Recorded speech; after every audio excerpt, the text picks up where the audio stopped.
Did you know that in the 80s and 90s, most Brazilians didn't grow up with an original NES or Atari, but with strange looking console clones?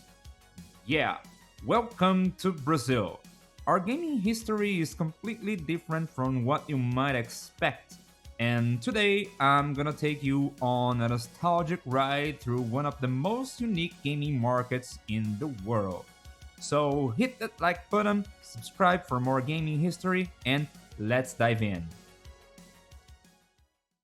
To understand why Brazil had so many console clones, we need to go back to the 80s. Brazil was under a military dictatorship and there were heavy restrictions on imported electronics. Basically, you couldn't just walk into a store and buy a Nintendo or an Atari like you could in the US or Japan. These consoles weren't officially sold here at all. Brazil wanted to protect its own tech industry, so the government banned many imports and encouraged local companies to manufacture electronics. And guess what? That included video game consoles. So what did local companies do?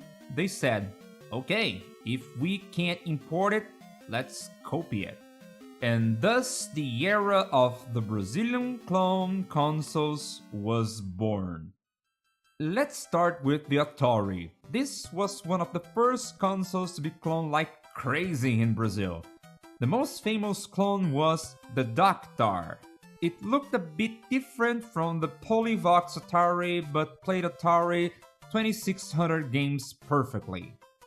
There were also the CCS Super Game and Dynavision 2600, all compatible with original cartridges. These clones were everywhere, and for most kids in Brazil, this was their first contact with video games. Some families didn't even realize it was a clone, they just called it Atari.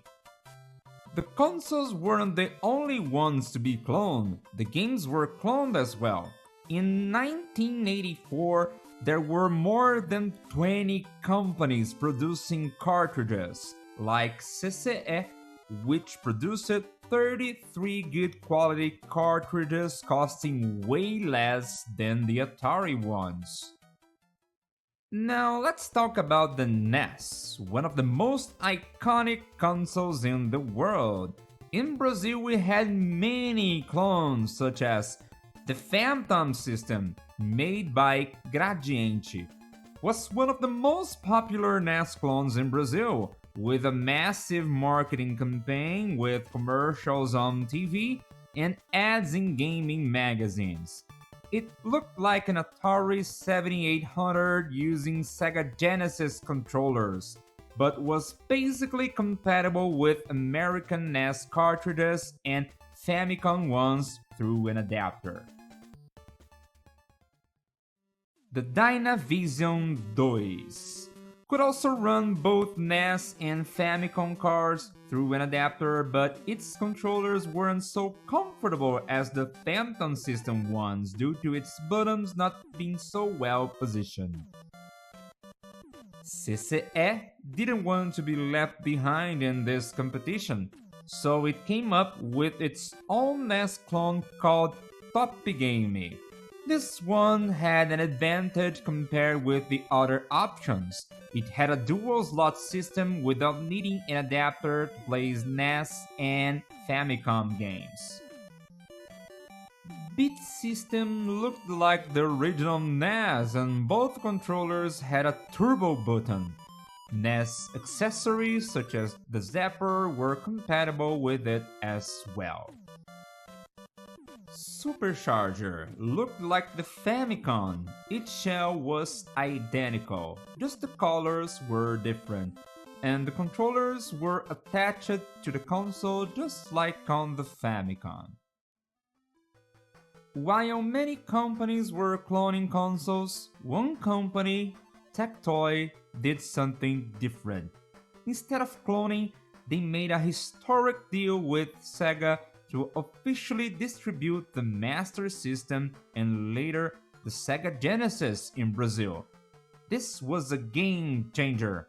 The result? The Master System became a massive hit here, way more than the NES, which stayed in clone form for years.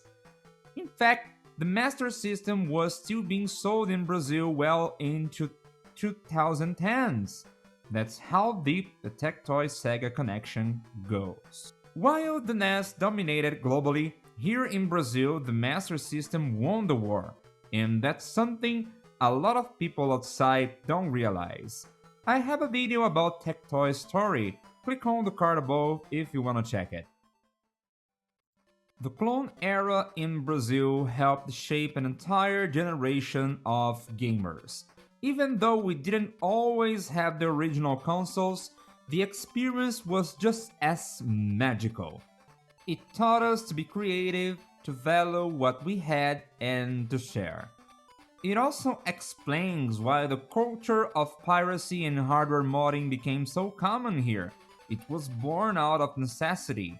Games were expensive, consoles were out of reach, so Brazilians found workarounds. Imagine how crazy it would be like nowadays, with 3 or 4 companies manufacturing Xbox, PlayStation, and Nintendo clones? With clone games and everything just like in the past? I confess I would love it if it makes them more affordable. And even today, the legacy still echoes. A lot of retro gamers in Brazil have a special connection to these old clones because they represent a time when access to games was limited, but passion was unlimited.